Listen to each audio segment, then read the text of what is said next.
today's episode, we examine the virality virus that is sending high school dropouts into self-made superstardom and turning 6-year-old slime savants into millionaires. Stay tuned as we give our 2 cents on YouTube. It's just 2 girls giving their 2 cents. Thank you guys so much for tuning in. Today, we're going to be talking all about YouTube and the YouTube community, and also kind of diving into virality and what it means to be a viral sensation and kind of the effects it has on so many of these young people's lives. We did a little bit of research on virality itself because now it is such a big thing that it is its own coined term. And Oxford Dictionary defines virality as the tendency of an image, video, or piece of information to be circulated rapidly and widely from one internet user to another. Or the quality of being viral, which is basically the same thing. But I'm kind of seeing these weird trends of these young teens that they're in school, they're just, being silly, messing with their friends. They make a video, put it online. It suddenly gets millions of views, and now they're making content every week. They're dropping out of high school to pursue it full time. And these people are, in fact, making careers out of it. My question to you, we kind of see people now coining themselves as creators. You and I, we could technically consider ourselves creators, but do you think this is something viable that you see now? 100%. We live in an era nowadays where we've grown up watching YouTubers. Most of us watch YouTubers on the daily. We've watched YouTube when we were younger. I grew up watching Shane Dawson since I was a kid, and he's still out there making millions of dollars and great videos with a lot of views. And it's, as a young person watching people be successful and looking like they're having fun all the time, that is very attractive. So I think nowadays it is it's a real profession. To be a YouTuber, it's like a real job. You have to put out content to make money. You have to come up with new innovative ideas for people to watch. You have to be attractive to your audience. You have to try to reach out to other aged audience.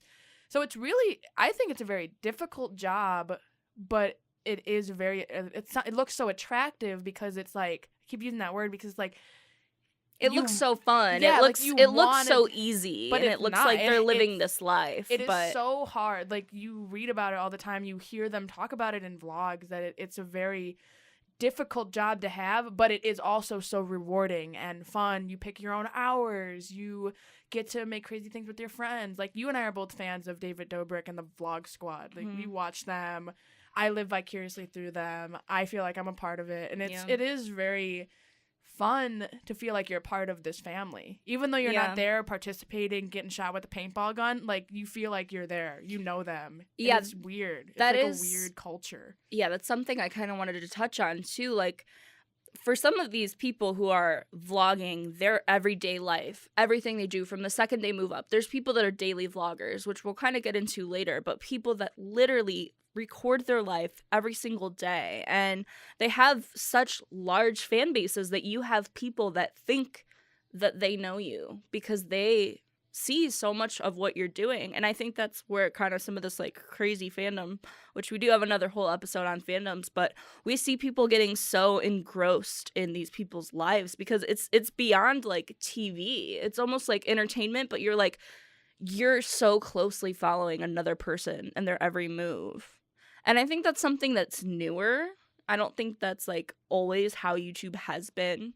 Because when we were growing up, I feel like we're pretty lucky to have grown up in an extreme exponential growth period for technology in general. But we've seen every app start to finish, we've seen how things have grown from their birth, which I think is really valuable because we can kind of help guide things into the direction we want them to go. But also with YouTube, when it started, I felt like it was almost silly. You know what I mean? It was less. Yeah. It was. Now it's so heavily monetized, and I think people are working to have a job. They're making a living off of this. This is a full-time job for some people. It's not just a part-time, oh, I'm gonna have fun with my friends. Like even David Dobrik, like, yeah, we both watch him and love him, and we were, like you said, attracted to this,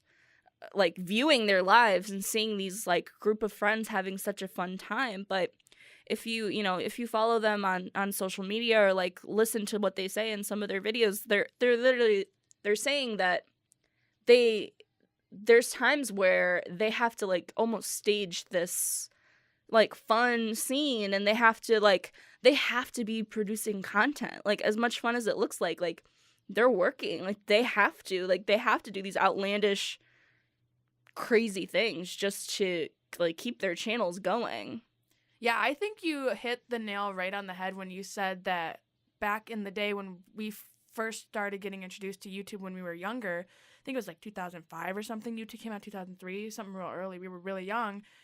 It was just a fun platform to put out content. It was just somewhere where people can take a video, put it up. It wasn't about making money. It wasn't about trying very to get low quality. Yeah, very low quality. You were just doing something goofy. Maybe you posted a weird tutorial on how to build something. Like, you really weren't doing anything for yourself in a way. I mean, like, you were doing it for yourself, but you weren't doing it in, like, I'm going to make money. I'm going to use this to get famous on Instagram. I'm going to use this to kickstart my comedy career. Like, you did YouTube because you were bored, you had a video camera, your friends were goofing off, you're like, let's film something, put it up, I will use it to send it over to my family that lives in Texas. Like, you used it as a form of just expressing yourself rather than working. And I feel like nowadays YouTube has turned into a very work-oriented platform.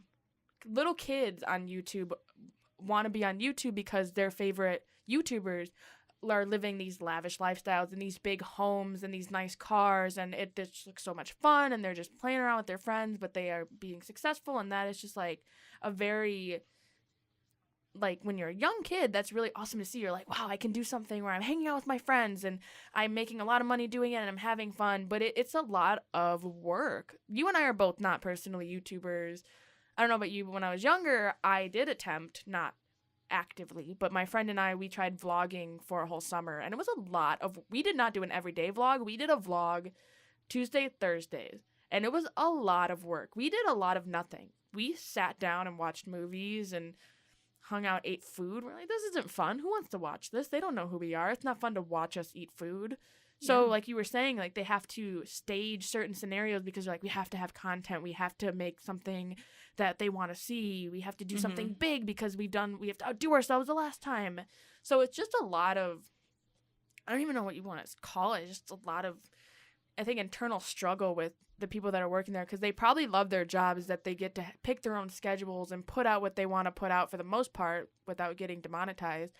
But they also have to give the fans what they want, and when they do something big, then they feel like they have to continuously outdo themselves, because if they go back to their old ways, then, oh, fans are not going to watch me anymore, and I need to make money. This is my income. This is how I do it.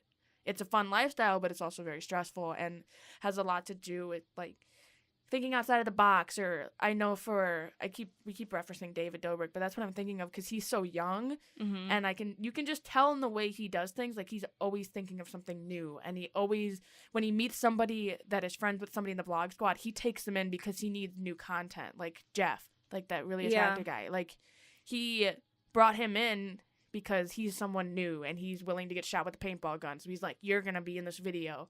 And I know for Jonah, Nick, whatever his real name is, Jonah, he's been, like, decorating his house.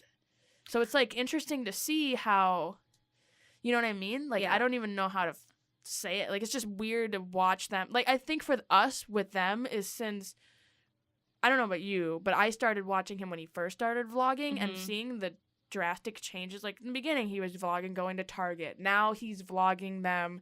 He's giving his friend $100 to do things. It's insane. Yeah, I noticed that, like, I noticed that shift too. Like, it used to be just funny. Like, it used to be, like, just, a group of roommates getting drunk, like, messing around with each other or going to Target, as stupid as that is. We're young people, like, I feel like no matter where you live, like that's just something to do, is like messing around, Target. going to Target with your friends. Like it was just very relatable and silly and easy to watch. And now you see him, like you said, every episode he has to have some outlandish bit, and it's kind of like, it's almost a little sad for me personally to watch, because I don't think it's necessary. And I listened to his podcast, actually. It's called Views Podcast. And he kind of touches on in his podcast how he like is like sifting for content, and like, one, he's making no money on YouTube anymore, which I kind of want to segue into that about demonetization. Like a lot of these big YouTubers are kind of experiencing censorship in a way, because of the ad dollars and the monetization of all the videos. YouTube has gone like family friendly. And so before, it was like you could make content about anything and you would be making money. If you were getting millions of views, you were making money because you were Brought getting people millions of into their views. site. Yeah. Now we have huge YouTubers. I mean, even Shane Dawson experienced this, where he was getting millions of views, but all of his videos were demonetized. He was making no money. I mean, I'm sure that's not true, but they weren't making as much money yeah. as they deserved. And I'm just wondering, do you think that's kind of a form of censorship, that they are going more family friendly, or do you feel like that's fair because they are making money on these videos? Like the advertisers want to, advertise to a certain audience. That's such a hard question to answer, because I can understand from an advertiser standpoint, they don't want their brand to be mixed in with certain videos. Like for Jake Paul and Logan Paul, like they do some crazy stuff in their videos. So if you are an advertiser and you're trying to buy ad space and you put an ad where their video is them jumping off of a moving vehicle, like the last thing you want to do is have your brand be linked to that video where parents are watching that and being like, I don't want my kids to watch this because it's showing them that it's okay that they can jump out of a moving vehicle. And it's just like a weird domino effect, because nobody ever thinks, like, I never think the advertiser is responsible for Jake Paul jumping out of a moving vehicle or whatever. You never think that. But there's always that underlying, oh, this is a Domino's ad, and in this video, Logan Paul is throwing plates at his sister, or they don't have a sister, at his dad's feet, and then like parents are watching, they're like, Domino's is paying for ad space, Yeah. So it's very interesting, because it's like in our major, like we have the media mind. Like for us, we know you have to buy, sales. That's how things get created in like the radio business and the TV business. We need advertisers in order to fund what we want to do. Like that's what we have to do. That's how you make your money in our media. So for us, I think we understand that it makes sense for them wanting to censor things for YouTube to make money from their advertisers. Right. But I don't think it's fair that they are being censored at all, because it's like that was a platform for creativity and expression and being an artful person, like showing what you can do, what you can't do. Like if your art just happens to be a little more risky and not everyone's gonna be okay with it, then so be it. Don't click on the video. That's my thing. Like people are way too sensitive nowadays, and it's getting ridiculous, because it's like you don't want to watch, I don't know, like a Logan Paul or Jake Paul video because it's just too extreme for you. You don't like their stunts. Right. Don't click on the video. Right. Like, why should they be punished because you're boycotting, quote unquote, their videos because you don't want to see the stunt? Like, that's not fair to them. That's what they do. If you want to watch arts and crafts videos and not that, go watch your arts and craft video. Go to that side of YouTube. There are many sides of YouTube. You click on an DIY video, you got all your DIY videos in your suggested. You won't ever see any of those. That's why I don't think it's fair, and I think it's ridiculous that there are people that like boycott things. And I understand, but just don't watch it. It's not for you. It's not for you, and that's totally fine. But don't have them suffer because of you. Not Logan Paul and Jake Paul specifically, but it's just like anything. Yeah. I mean, I know like a lot of the YouTubers I've watched, because I mean, we're both in the same boat. We've been watching YouTube our whole life, like pretty much. I've seen this shift in them, like going from, like you said, it's like freedom of expression. It was this awesome place where people could go and they could make content about anything they wanted. And was some of it raunchy? Totally, 100%. But it's a website, you know what I mean? It's content. The fun of it, or I guess not the fun of it, but like the beauty of it almost was that it's not FCC regulated. It's not TV. It's not radio. That's a content creation, you know. You're making exactly what you want and how you want it to be.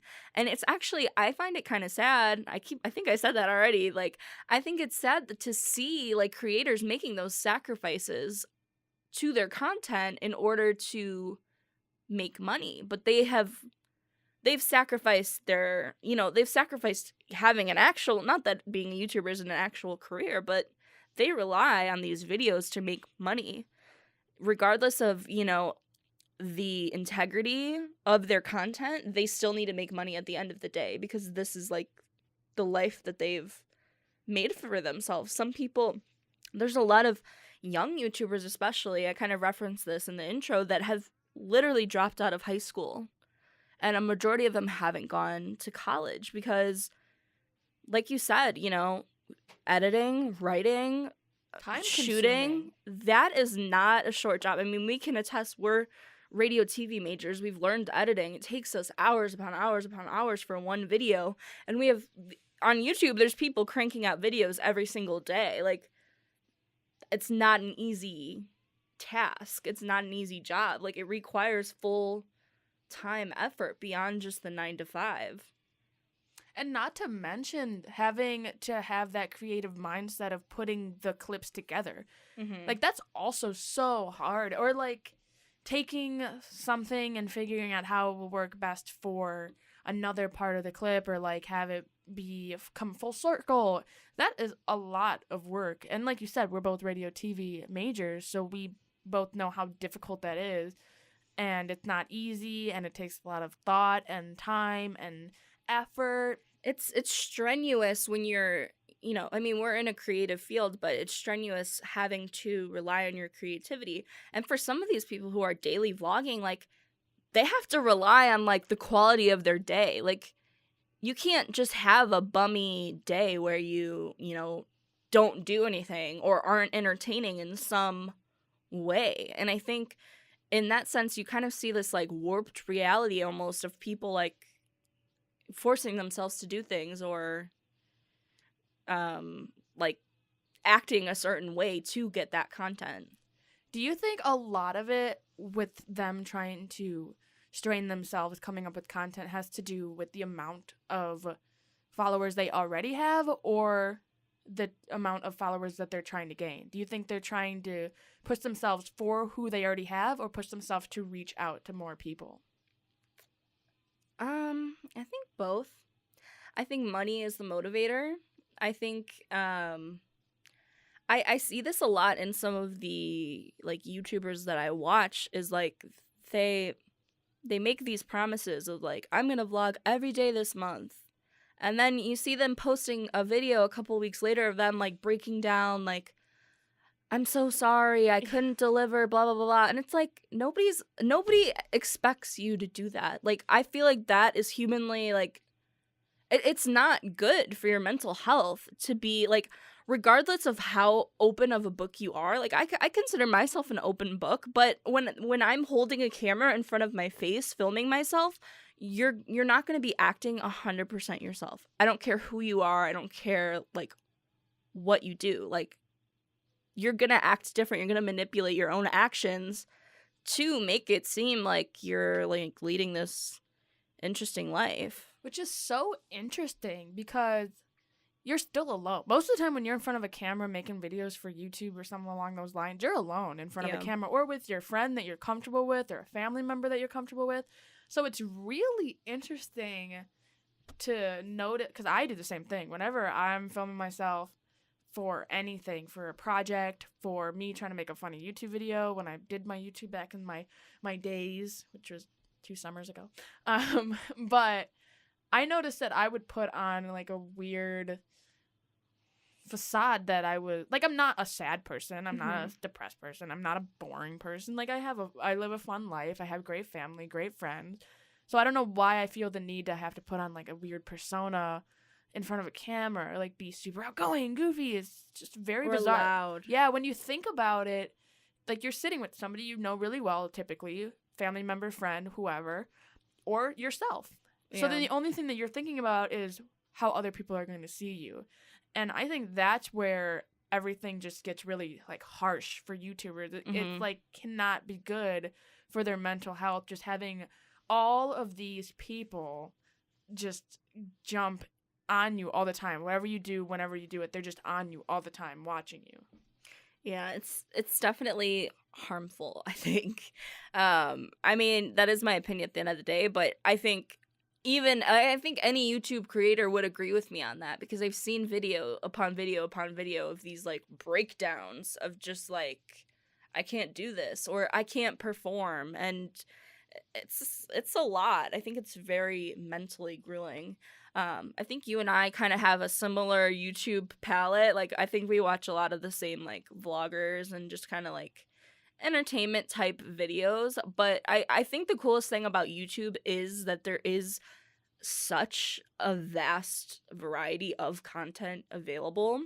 You know, we kind of, not that we're teenagers, but we do have very like teenage like taste. So that I feel like that's why we cling more to the like vloggers and the, you know, the silly boys like doing stupid things. But there's a lot of different categories available on YouTube. I mean, you have people doing comedy and sketch. There's like gaming has become really huge on YouTube.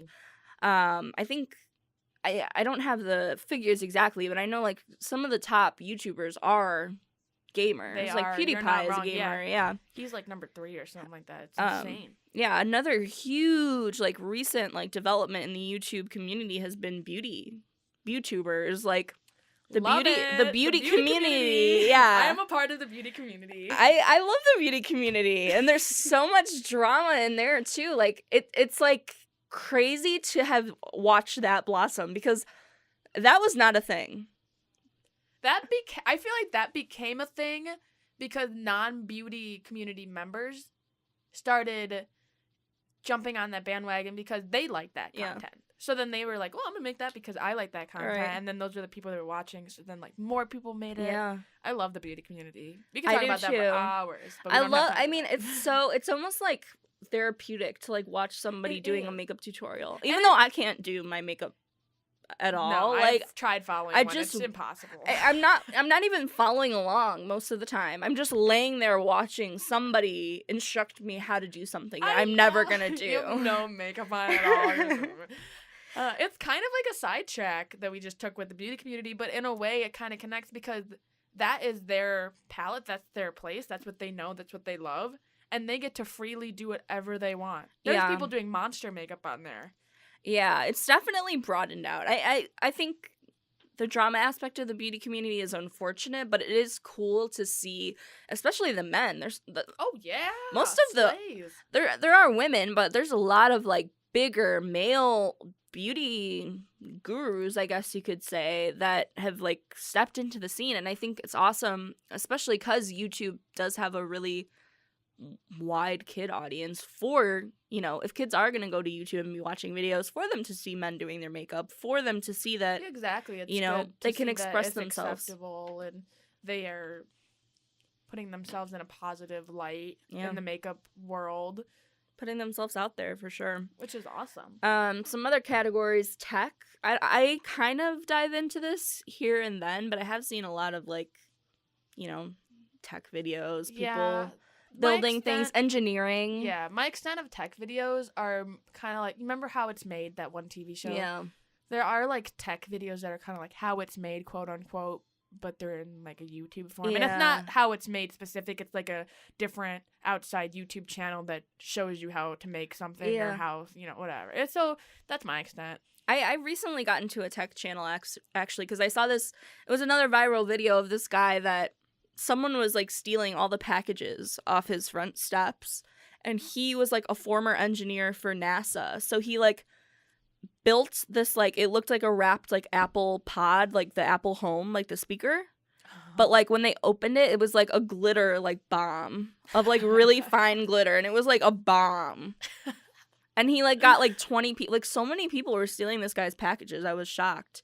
But I just started watching his videos. Like he like figured out how to like, he like made a dartboard that like no matter where you threw the dartboard would like move, so you would get a bullseye. Whoa, that's So cool. the tech community is kind of I feel like underground right now. I mean, obviously for tech people, it's going to be like your main form of Yeah. content, but I feel like there's a lot of really cool things that are really educational that people can kind of dive into.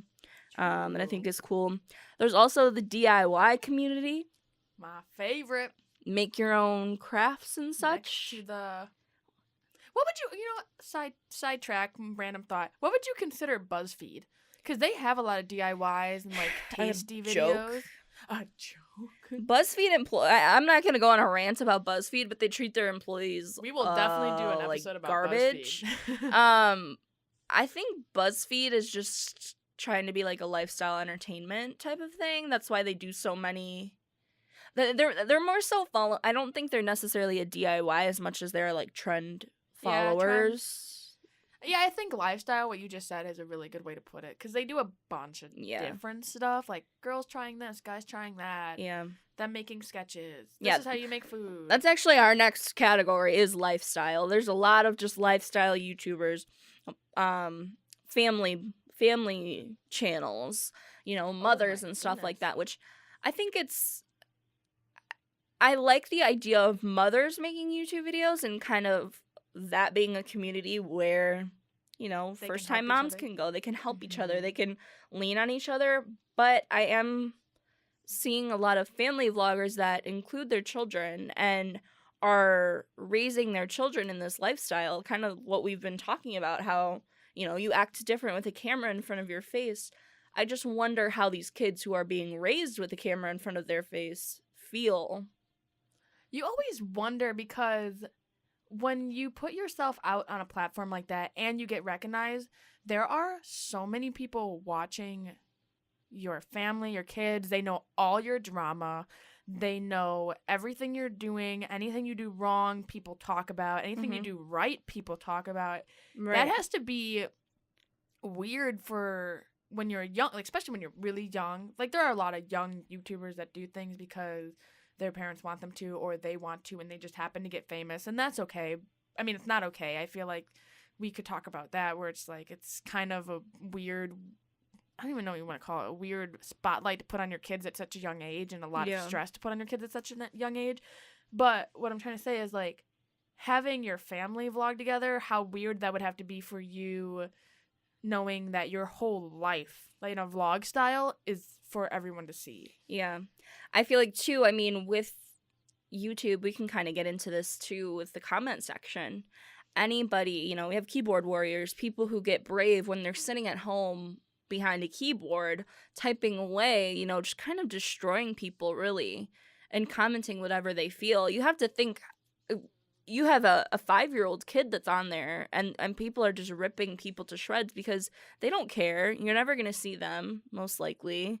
I mean, it's really harmful, and I've actually seen a lot of the people I follow have like disabled comments, and they have full out breakdowns because as much as you can say, "Oh, I'm not going to read the comment section," especially for some of these bigger YouTubers that have millions of followers, like to read through the comment, you're getting thousands of views, you're getting thousands of comments on every video. It's heavy. It weighs you down. And not to mention, you brought up a very good point, not to mention that a lot of YouTubers from, like, the ones that I watch specifically, not all of them, but some of them have mental illness. They're depressed, they have anxiety, they're very introverted. So when you have that already to yourself, like you're already not Mhm. confident in yourself, and you use YouTube kind of in a way to make yourself more confident or whatever it is. It's always interesting because like you would think that they would have all the confidence in the world. They have all this money, they have all these followers, people that love them. But then those like few people that don't like them, that like really get to them because of their anxiety or their depression. And it's just really sad because as a community, as a society, you would think that we would all be like, woo, like that's Mhm. awesome. They're doing something that I would have never done, or they thought of something that I didn't think of. But that's how I think we think. We're not the type of people that would comment and say, ew, you look gross in that shirt. Yeah. Just because we didn't like their. Right. And to them, to you, it's just another comment. You just think, oh, they're not going to see it. They have all these hundreds and thousands of comments. But to them, that's like the one comment that they fixate on. Yeah. And that's kind of that's where this whole viral virus like like I feel like people literally get infected with this like I need to post, I need to be filming, I need to read the comments, I need to get more views, I need to tell people to subscribe. Like it's very mentally consuming. And I'm almost wondering, comment on this like do you feel like YouTubers, it's almost like its own, I feel like we're reaching a point where like it's causing mental illness. It's interesting. I don't know if it's like already like, like there. obviously like there's like narcissism. A lot of people like I'll admit like I find myself being very narcissistic and sometimes On and the gram. and not necessarily in the way you would think, but like narcissism, I actually had like a therapist explain to me like narcissism isn't necessarily always like, oh, I think I'm so good at everything. Like narcissism can be like being like outlandishly insecure. And I'll be like, and I do that a lot. Like I'll think like, oh, everybody's like looking at me or like everybody's talking about me. Like that is actually a form of narcissism, thinking that everybody's paying attention to you when really they're not, that they're not, but they're not as much as you think. Exactly. And it's interesting when we bring it back to YouTubers, they're putting themselves on a platform where they want to be noticed, they want to be seen, they want all that thing, but then at the same time they are thinking that like everyone's talking about me, everyone's looking at my pimple in that video, everyone sees the food stuck in my teeth. Like I don't know, like it's just such a weird. We live in an era where that is so weird to most people that platform can cause more insecurity, even though you are popular, beyond popular, and people love your videos, people love you, they support you, they come to your live shows, they listen to your podcast, but you're still insecure. And I know like a lot of adults that didn't grow up the same way we did, growing up with all of this technology already at our fingertips when we're at such a young age, they think it's bizarre. Yeah. Like my mom, like kind of switching it over to Instagram slightly, my mom thinks it's nuts that I post pictures of myself all over Instagram or like pictures of my friends and I. Like she thinks it's very vain. She thinks it's a vain platform. That's the word. Yeah. So in a way, YouTube is kind of a vain platform too because it's about yourself most of the time. Yeah. We are going to dive deeper. Stay tuned, folks, for our social media episode. But it is that idea of, regardless of if you're saying like, oh, I'm just going to post the photo because I want to remember it. Or even with YouTube, I'm just going to post this video because I'm a creator and I created something. You're going to check the likes. You're going to check the comments. You're going to check how many subscribers you got off of that video. Like, it's so consuming. There's no way to avoid the results of what you're creating. And I think that's where YouTube and social media in general just starts becoming really toxic. I think social media, I think Instagram's amazing. It's this like digital diary of photos almost that you can go back and look. But at the end of the day, like we see, especially in youth, a lot of people like, oh, I didn't get over 100 likes, I'm deleting that photo. Yeah, exactly. It's wild. If I don't get 250 likes, like it's done, like stuff like that. And I think that's like, it's just such a harmful mindset that we have, especially at such a young age. I think when we were teenagers, it wasn't quite as bad because Instagram was like just becoming a thing, really. But now, teenagers that are in high school today, like I feel like it's terrible. I find it very difficult to distinguish who is in high school or in middle school and who is in college. Well, That because too, just random side note, like it used to be like a big deal to have 1,000 followers. I think now everybody's got 1,000 followers, and it's like, who do you know? 1,000 people? yeah, exactly. No. Just have some weird guy in Ohio looking at your photo. Oh Yeah, my but goodness. kind of back on track with YouTubers. The amount of views these people get is insane. I mean, the platform that some of these creators have created is huge. Like, I know we've talked about David Dobrik like half the time, but David Dobrik has 10.5 million subscribers, not to mention the Vlog Squad, all of their individual followings. They kind of co-collaborate almost and really boost each other on getting views and followers and stuff like that, which I think is interesting, but I also think it's kind of a harmful dynamic to have a friendship that is reliant on creating these videos. I wonder. That's a very good point. I wonder how having to constantly be on your game or constantly be in front of a camera or be shot with a paintball, I wonder how that affects. Like, are they Yeah. genuinely friends at this point, or are they business partners? It's hard to say. I mean, our next one, Gabby Hanna. I don't know if you watch any of her videos, but she kind of removed herself from the Vlog Squad, and she made a video talking about how it was just kind of harmful to her, and like I can see that being harmful for a lot of people, because sometimes like I get that way, like even just with a podcast, for example, like if you're having a bad day, like it's hard to come and sit down and talk and be, a personality. I can't imagine with YouTube where your friends are constantly filming you. Like sometimes you just want to chill. Like you just want to be with your friends. You need the support of actual friendship. So it kind of like there's these blurred lines of like, okay, well, are we really friends, or are you just using me?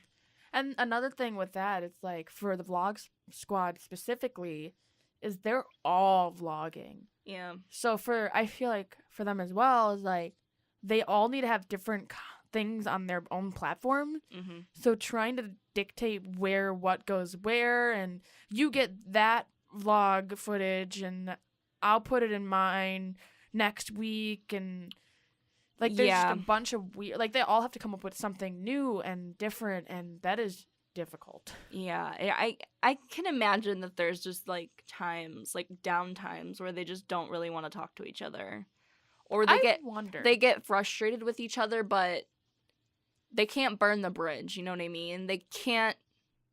Although They're relying on each other. It would create views if they did. That's true. You know what I mean? So it's just harmful. Like it's like a cycle of just bad energy.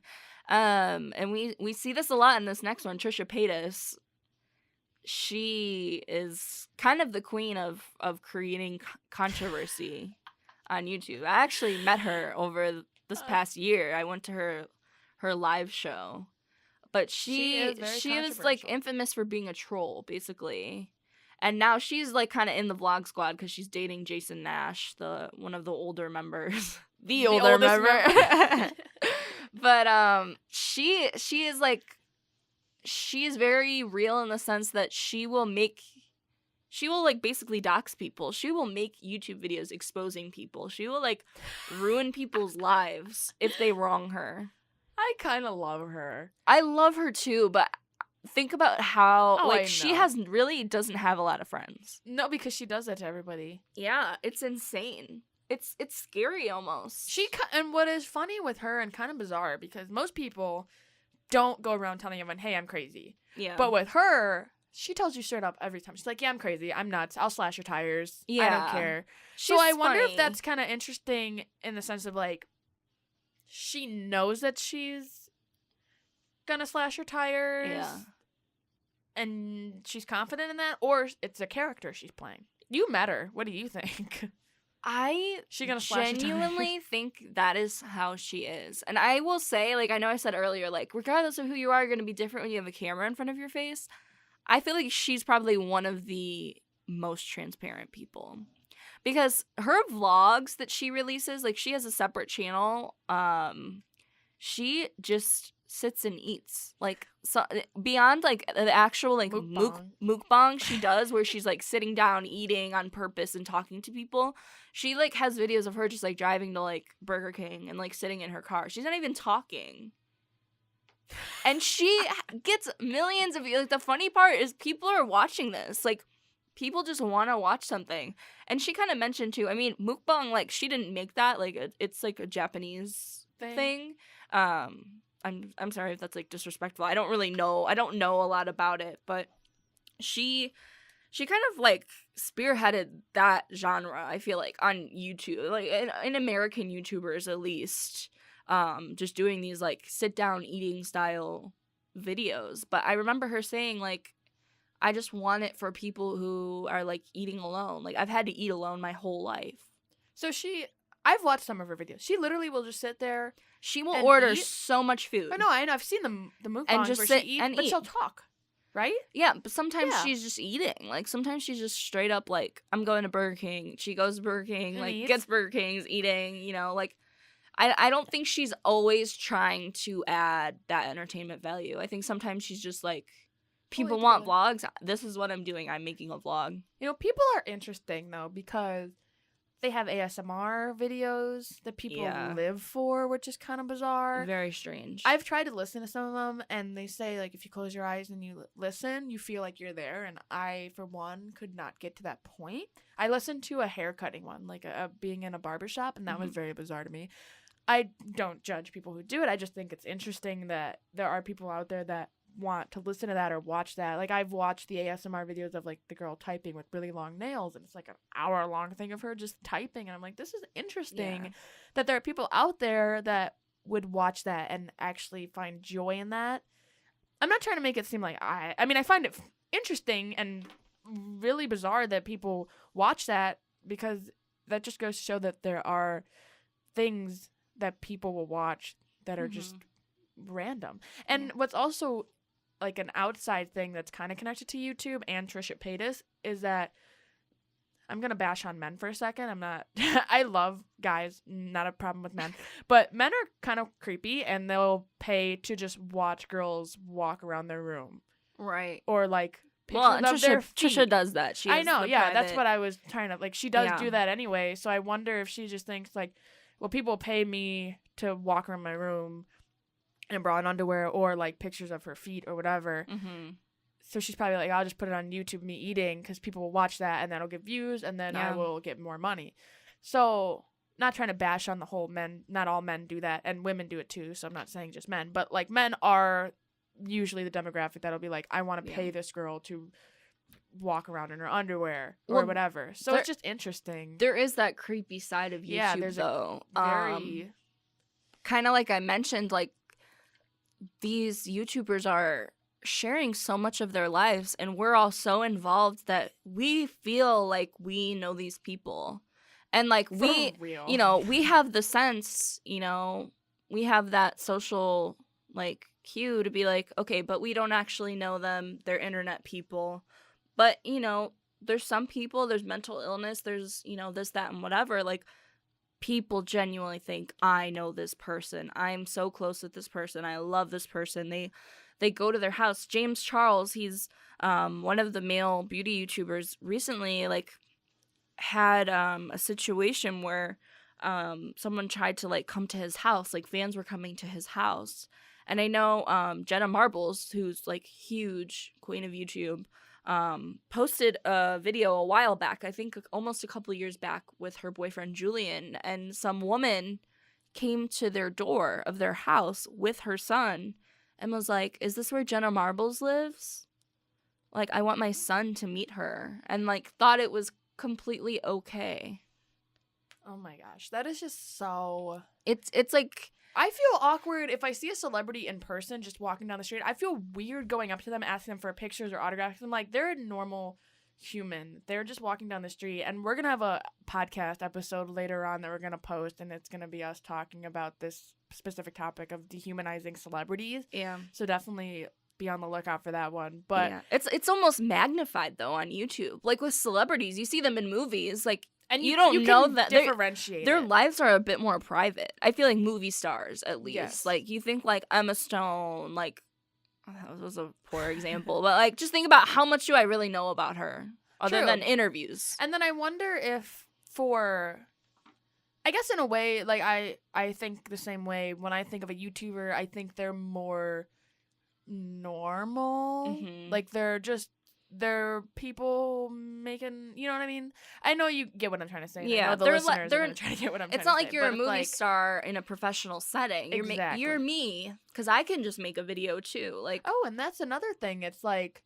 for the most part, most people are being themselves on YouTube. So when we watch YouTube videos, we're like, that's how they are. So when you meet them, you're not scared to go up to them because you're like, oh, I saw them on YouTube, that's how they are. Even though that may not be how they are or how they act. But like when you see a celebrity, the only type of real time that you see them act like themselves is when they're in interviews. But most of the time they're putting on that face, that suave, charming act where they're trying to persuade people to go see their movie or watch their TV show. They're not just being like crazy down to earth people. Not crazy. I meant to be like crazy down to earth. One thing, not crazy, comma, down to earth.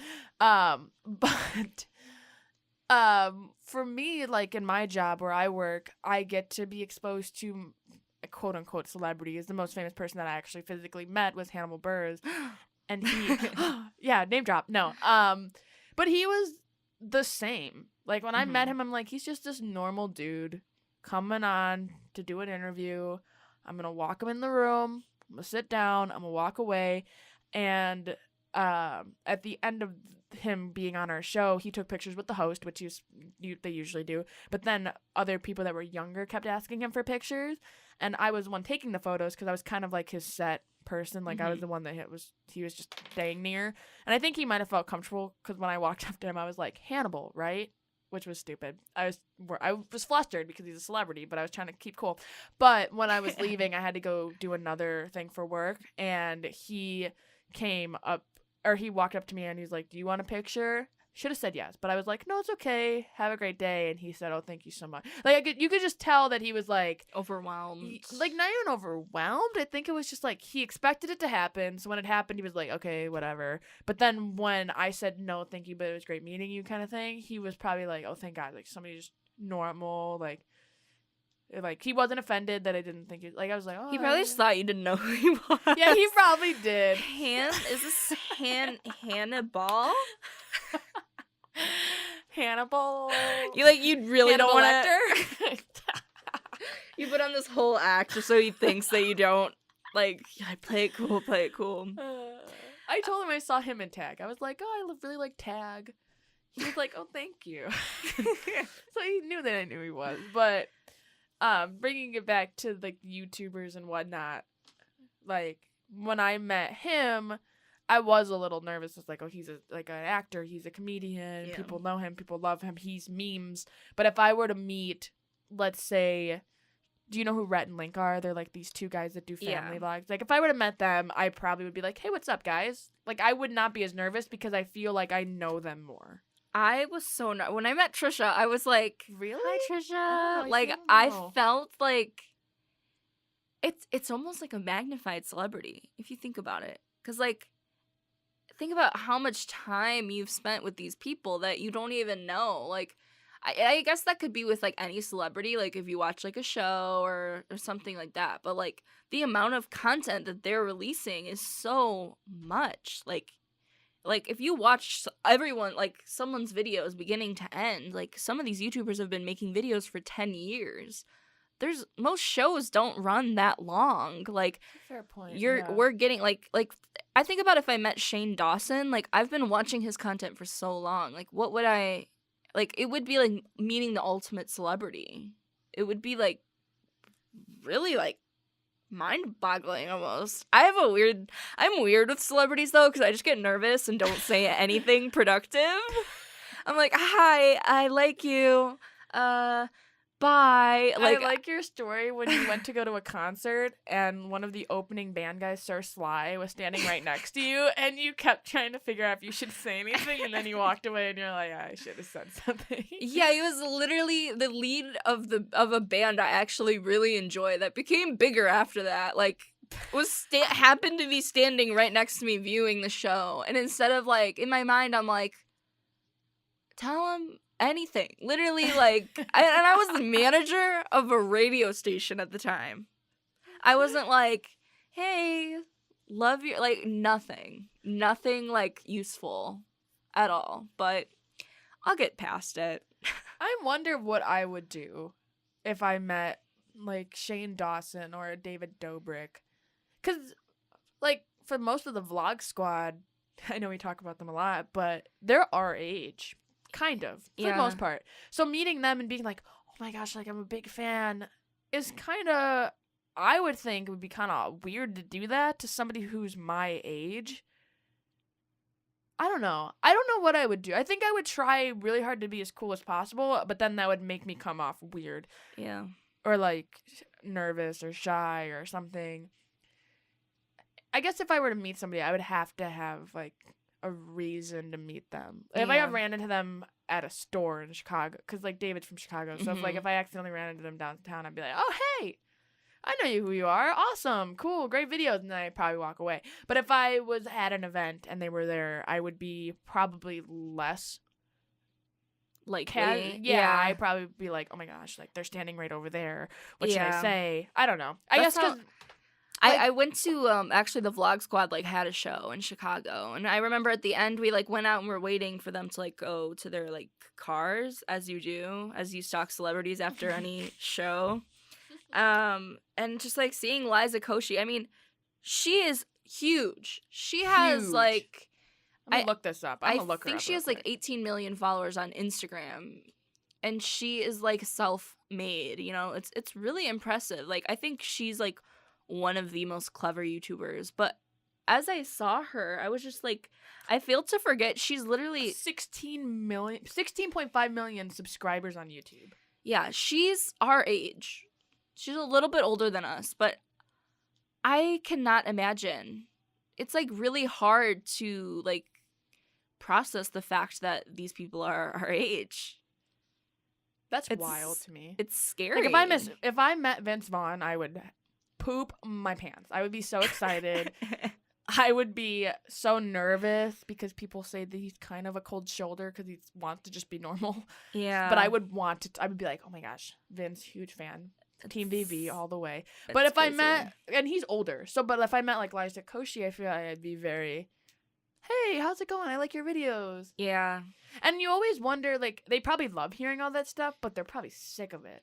It's probably not that it's not genuine seeming, but it probably doesn't hit them quite as hard after you've heard it. Yeah, it's a million billion times. But that's interesting. I would, we wonder. I think Liza's one of the better influences, whereas we have Tana Mojo. She's got 3.7 million subscribers. She's a high school dropout. Not that there's anything wrong with being a high school dropout, but the way I think, like, she's a dropout. I know Jake Paul is a dropout. David Dobrik is a college dropout. He went for, like, one... Yeah. But just the way that they speak ill of the education system and kind of like say like, oh, look at us, like we're millionaires, we dropped out of high school, we're just trolling the internet and making all this money. I don't think that Tana is not a very good influence in not general. At all, but at the end of the day, like she does need to be mindful that you do have a younger audience, like you do have kids watching your videos. Most people on YouTube that watch YouTube videos are either parents that watch like mom vlogs or religious vlogs or like Rhett and Link where they do very family friendly things, or their children. Right. Like I think we're rare. Our era, people who watch vlogs in our age group are typically men that watch gaming videos, sports things that aren't made by YouTubers for the most part. They're just sports highlights, or how-to videos on how to do like a math thing. Like, our era is very, since we're constantly moving and we're watching Netflix and we're doing homework and we're doing our job, we don't have time to sit and watch YouTube videos as much as like a little kid does when he comes home from school. Right. So when our era aged people are making videos, you're right, they do have to be mindful that yes, there are our age group that are watching it, but a majority of the people watching things on YouTube are of a younger demographic who Right. need good influences and role models to help them figure out life and things, and Right. just a positive influence, not like, I like Tana's videos. I do get sucked in occasionally. TanaCon, love that stuff. That was amazing. All that drama. Felt bad for all those people that bought those I mean, tickets, it wasn't but amazing though. No. What she did, like, she just blindly planned this event and like burned a bunch of kids, got burned in the Yeah. sun, and oversold a show by like thousands of tickets. Like, people fainted. that's how impressionable you are to these young people. Like, people flew across the country to go to this free show. Like, it was just so irresponsible of her. But the thing with that is her management is young too. Like, how, how much pressure can we really put on these young people to know how to, put together an event, to know, like, it's like their mistakes are so magnified. And that's another thing that's interesting, because our era, we're both 21. So Yeah. She's not. I think she's 19. she's younger. Wow. But like, we are 21, and I feel like a good chunk of our age group, we are like, no, give us the credibility. Like, we work hard. We do know what we're doing. We're doing all these things. But then TanaCon, in a weird way, kind of proved that we don't have enough experience, which we don't, because most of us are out of college or college dropouts that started our own startup and companies, and we're learning as we go. So it's interesting to figure out, like, on a separate note from YouTube, just using that topic, but our era, our age group, the millennial group that is of an older side of the millennial, if we really are credible to have as An CEOs influence and all that kind of stuff in a company, because I watched all the videos on TanaCon and her video and every video possible about that, and it was just insane that the guy that was running it was 21. He owned a company. It was his company, and he was like Good Times company, and he was only 21, and he didn't know what he was doing at all. And again, it goes back to, like, she dropped out of high school. I'm sure if that guy was 21 and had a company, I doubt he went to college. True. He just made this entertainment He was company. like, I'm going to do this because I'm doing that, I'm doing this, I'm doing that. Right. So it's scary. So that's another interesting debate. Honestly, do you think that having a college degree makes you more successful? Oh, no. I don't know. Right? Because think about it. Like, Microsoft and the people that created Apple, most of them, like, went to Harvard but then dropped out before they got their college degree because they started their own business, or they just started making something with their friends in a garage and it just happened to work, and it slowly became bigger and bigger, and those were some of the most successful CEOs, CFOs, creators, innovators ever. And a lot of them don't have college degrees, so it's a hard debate where it's like, is getting a college degree necessary? Is I don't even know how you even wrap that up. Like, I don't want to say yes, because education is very expensive and I think very unnecessary depending on what trade you're going into.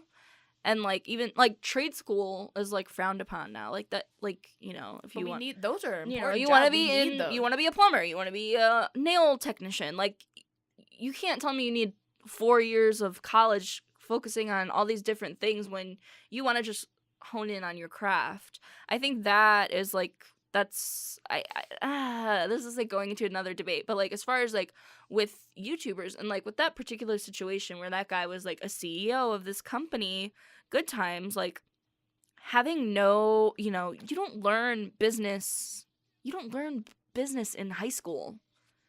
And you can't even learn business in college. You learn business from if working you go with to other business. I'm just saying, if you go to business school, you will learn the basics and the fundamentals and the important little things, so that a huge catastrophic incident like that won't occur. And I think it's just kind of, like,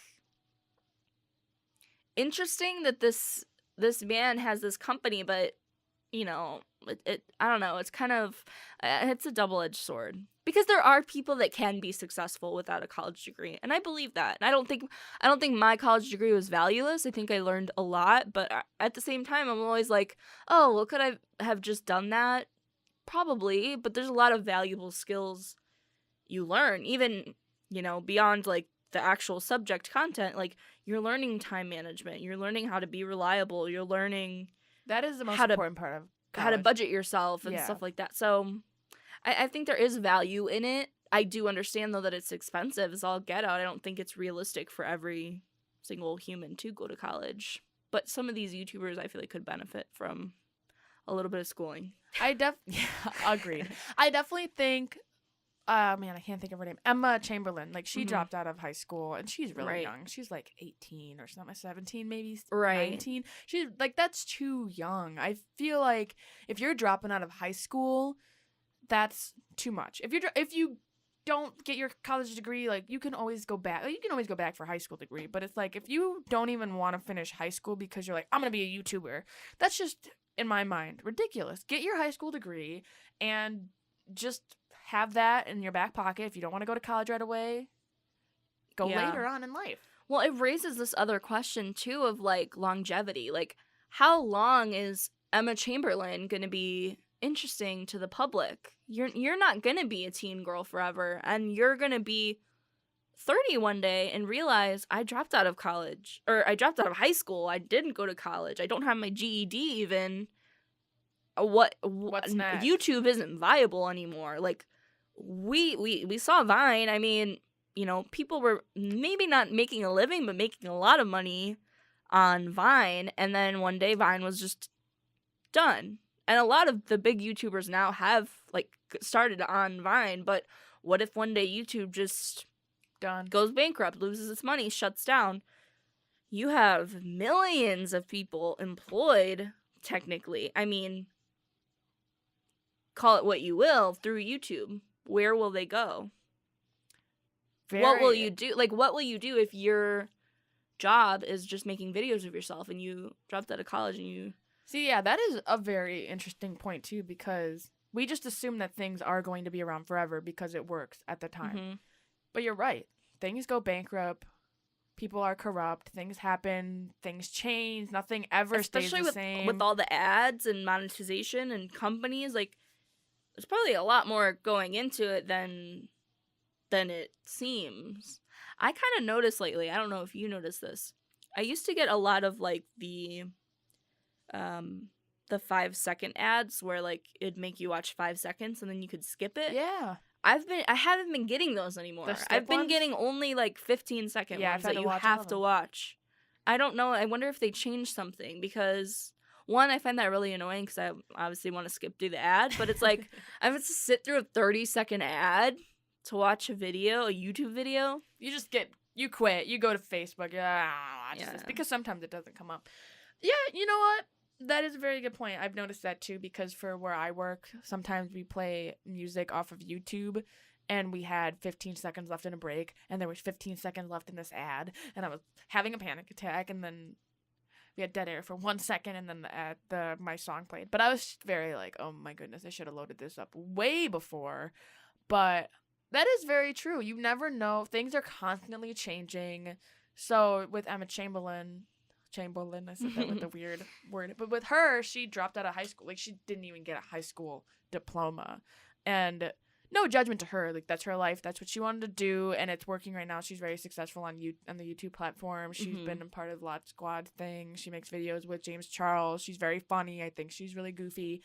But it's also like, dude, get your high school degree. Like, you have to wonder what these parents think of when their kids are doing this stuff. Like, if their parents aren't pushing them to do YouTube, because there are some parents that are out there using their kid to make money, and I don't think that's okay. That's kind of like having your kid be in a pageant, like Honey Boo Boo Child. Like, they used her kid to help make them money.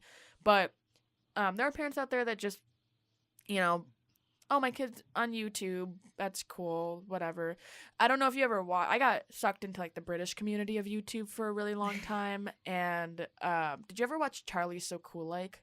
No, I did not. He was this British boy, and he did goofy stuff. Like, he painted his entire body blue. Like, it was just something really goofy. He made songs on a ukulele. Now he does a lot of science videos. He does a lot of that kind of stuff. When he was younger, he would do all of those. Like, oh, I'm going to play a song on my ukulele. I'm going to paint myself blue. Oh, I'm going to talk about trying to get girls. Like, he was just very nerdy and dorky, but he had an accent. He was really cute.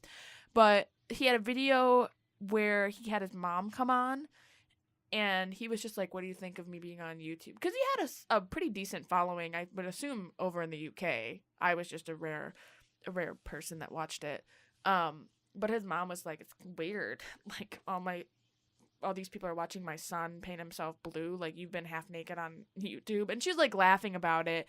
And he was like, oh yeah, haha. Like, she helped him paint himself blue in that video. But he's like, it's weird that my kid, like, all these people are watching my kid just be weird or like talking about his life. It's just a very bizarre world. Yeah, it's strange. I mean, you kind of touched on it with the ASMR. Like, it's strange to see what people want to consume.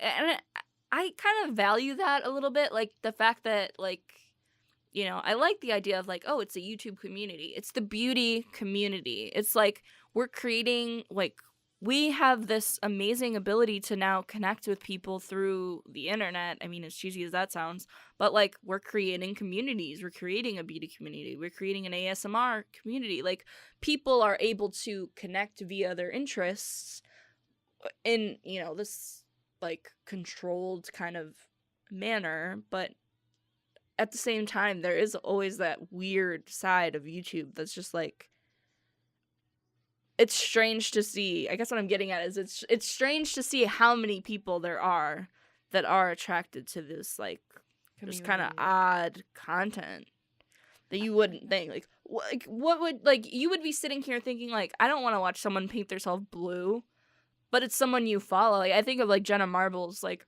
oh, I love her. I love her videos, but when I think about it, when I remove her from the equation and think, like, oh, would I want to watch a video of a woman, like, making soap or, like, petting her dog? No. But it's interesting when she does it. Like, it's just crazy to me. It's weird. It is It's a strange weird place. Like, people always make jokes like, oh, I got onto the weird side of YouTube. But, like, the whole thing is weird. Yeah. It's all bizarre. Every aspect of it is just really weird. I think we touched on a lot of great points when we were talking about this. Like, we started off with virality, then we talked about, like, the differences in, like, what is the word I'm talking about? The different genres of areas.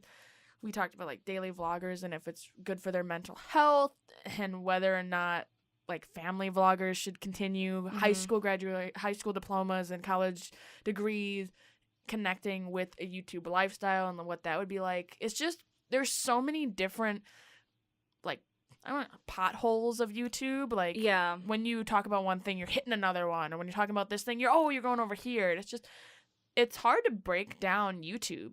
Yeah. And YouTubers and how they all click, how their mind works, how it all goes. Yeah, and it is its own community at the end of the day. Like, I kind of laughed when, like, that term started being used, but it's true. Like, creators, they experience a lot of similar issues, and they can now relate with one another. And, like, viewers, we can all relate with one another. We can, you know, have these fandoms and comments and all this crazy stuff that just, like, exists solely because of YouTube. Explosion. Mind blown.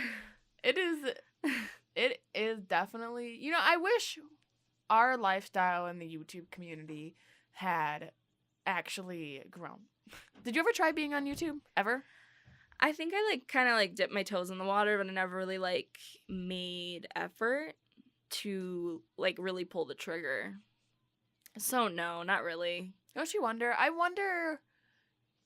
I think when I was, like, 12, like, this used to be a big thing that really isn't that much anymore, but, like, everybody was just, like, making singing videos. Like, me and my neighbor would, like, try to, like, film singing videos. She posted a lot. I was, like, never brave enough, But like that kind of like you notice these like trends too that come in like waves.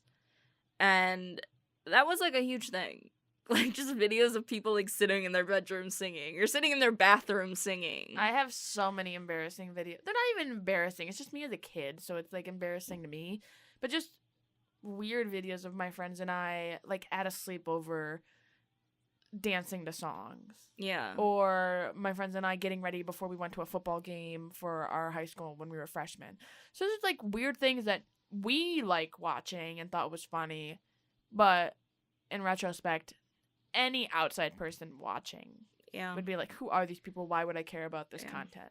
I think it's crazy. And I kind of I see the bad sides of it, but I also see it as like this digital diary of like things you've created, and like literally it's like a vault almost. Like you can go back and watch these videos forever. Like who knows? Like I mean, I know we just said, oh, maybe YouTube will close tomorrow.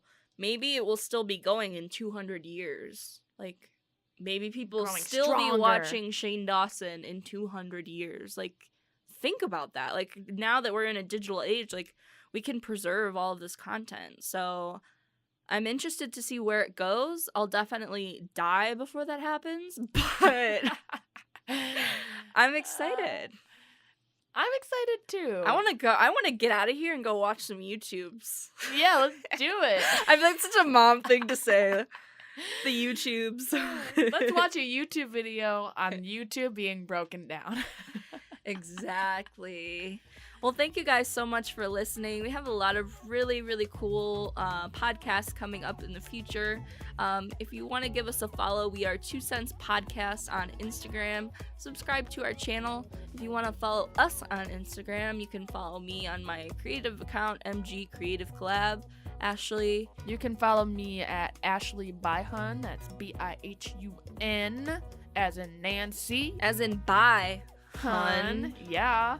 You can follow me at Ashley Byhun on Instagram and keep up with all of our outside projects and all that stuff. But definitely follow 2 Cents Podcast on Instagram so you know when our episodes are coming out.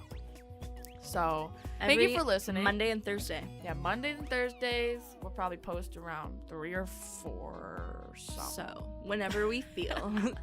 Thanks so much for listening to our 2 Cents on YouTube. Bye.